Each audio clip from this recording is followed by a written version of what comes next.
We use apps for pretty much everything, right? Booking dinner, securing our internet connection, it's all just a tap away. And so many of them are free. But in our rush for all that digital convenience, we might be totally overlooking a hidden danger, one that's a lot bigger than just a few targeted ads. So, what's really happening behind the screen? I mean, that's the big question, isn't it? It's kind of the central question of our digital lives. When a service doesn't cost us a dime up front, what are we actually paying with? Is it just a little bit of our data, or could it be something way more valuable, like our actual security? So, in this explainer, we're going to peel back the layers on this. We'll start with a simple trade-off that, let's be honest, we all make for convenience. Then we'll get into the business model that makes it all possible. After that, though, the stakes get a whole lot higher as we look at a much more serious threat, learn the psychological tricks scammers use, and finally, give you a clear playbook to keep yourself safe. Okay, let's start with an app that a ton of us probably have on our phones right now. It's a simple way to book a table at a restaurant. Seems totally harmless, but it perfectly illustrates that first hidden cost. So, according to a recent report, OpenTable isn't just booking your seat. Oh no, it's actually building a whole profile on you. Everything from what kind of wine you like to whether you're the type to cancel at the last minute. And then it shares that profile with the restaurant. And this, right here, gets to the absolute heart of it. We get this undeniable convenience, booking a table in like 10 seconds.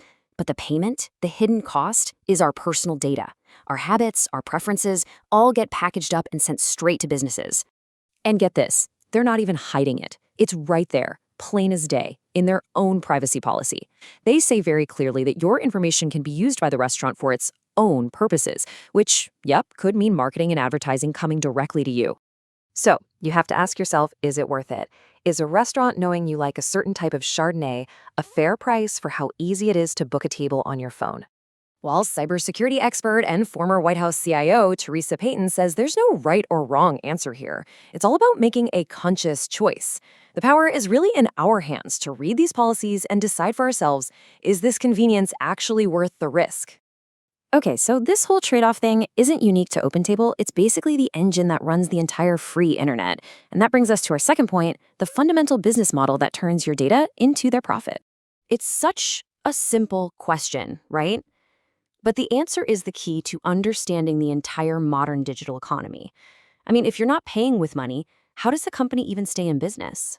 Well, your data isn't just random information. When they collect it and analyze it across millions of users, it creates these incredibly valuable insights. Your dining preferences, what you spend, when you eat out.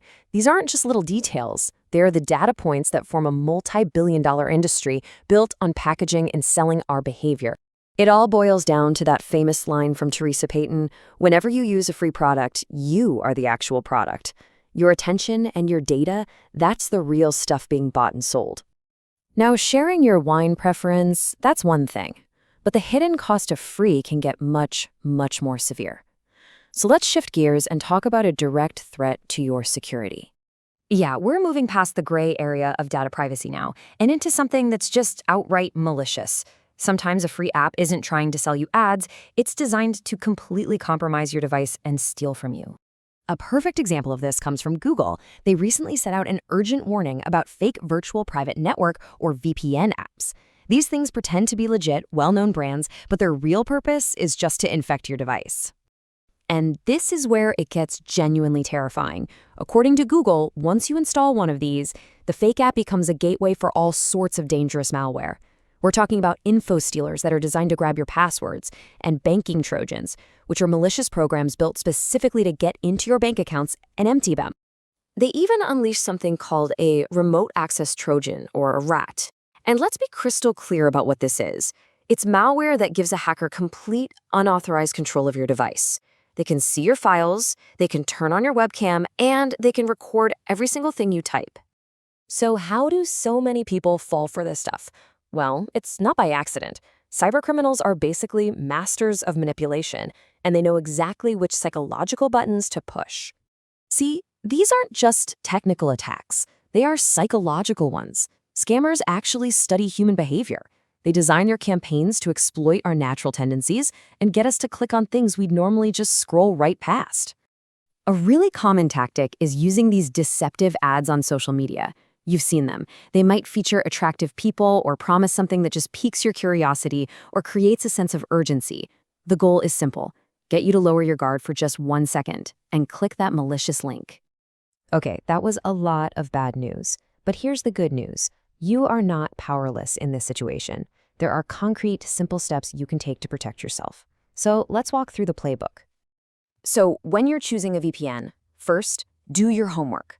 Check out where the company is based. You really want one from a country with strong privacy laws. Second, always go directly to the official website of a legitimate brand to download it. And third, and this is a big one, never, ever download anything from a link in a social media ad or some random pop-up. And what if you think you've already downloaded something malicious? Okay, first, don't panic. If you're a Microsoft user, head over to their website and search for their free malware and spyware removal tools. If you're on Apple, go to their help support section and just follow the instructions there to run a security check. So we end up right back where we started, with a choice. In a digital world that absolutely runs on free, there's really no such thing as a free lunch. A payment is always being made. The only question left is, what are you willing to pay with? Your data, your security, or your attention?